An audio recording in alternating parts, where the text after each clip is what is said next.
दुकानच्या मागे नगर कलेक्टरला बोलले त्यांची सोय होईल आता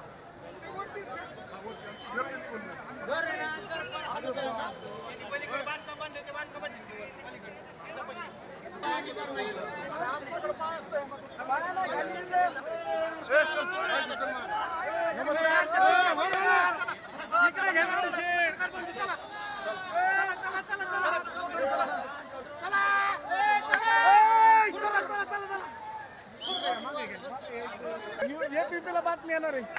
चल चल चल ऐका ना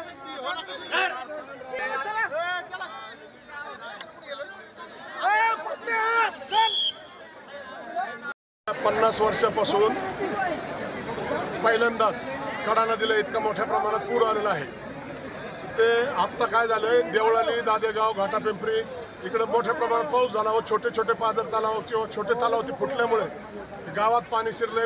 आमच्या कडा शहरातलं एक कुटुंब साप्ते नावाचं ते कुटुंब आत्ता 10 लोक घरात गुंतले. त्यांच्या चौबाजूने पाणी आहे आणि त्याच्यासाठी लोकनेते सुरेश अण्णा धस यांनी नगर कलेक्टरला विनंती करून हेलिकॉप्टरची व्यवस्था करण्याची, आर्मीच्या हेलिकॉप्टरची व्यवस्था करण्याची प्रयत्न चालू आहेत.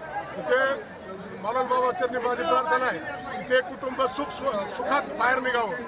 आता पाण्याचा स्रोत एकदम वाढत आहे. माझी कडा शहराच्या जनतेला विनंती आहे, आता लाईटचे पोल सुद्धा पडत आहे.